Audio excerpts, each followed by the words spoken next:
Mag-aalas 5 na. Alas 5 na. Mahigit ng alas 5. 5 ano na? 5:20. Ang po pala. Tama. Ang isang oras pa.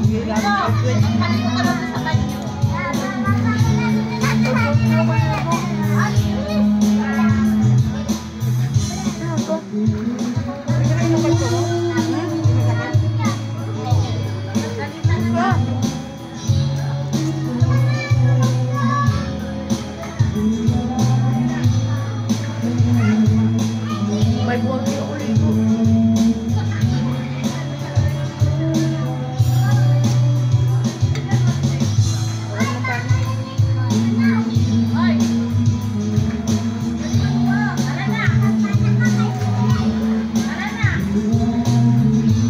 Binigay sa inyo sa lamin na yan, Eden?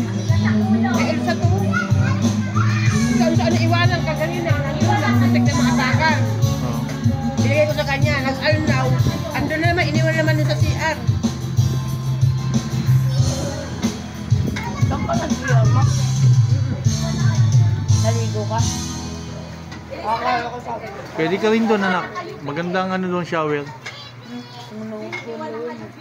Gusto ko talagang itong pagbanlawin at sobra-sobra na yan. Alis na kasi tayo bukas. Pag uwi naman natin, naliligo na Naliligo pa rin tayo sa ano. Agtang-agta ka na na. Diba?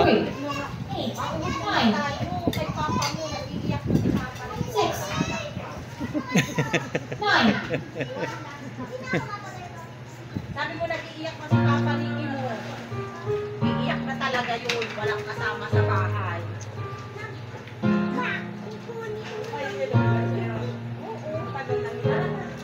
Sobra-sobra naman kain mo ng manok eh, no, anak?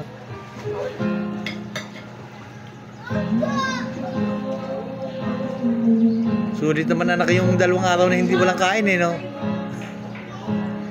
Ganyan ang sinasabi ko, anak. Yun ang sinasabi ko, di ba? Pag halimbawang napapunta ka sa ibang lugar, kailangan ikaw eh kumain din ng kinakain ng iba. Puro chicken. Hindi palaging puro chicken. Ano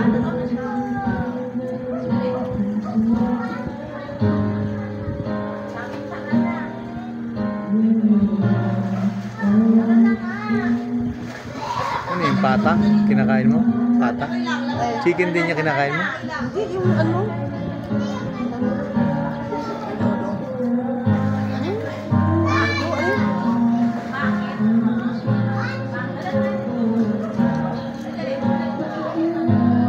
Oh, sige na, babay na kayong dalawa.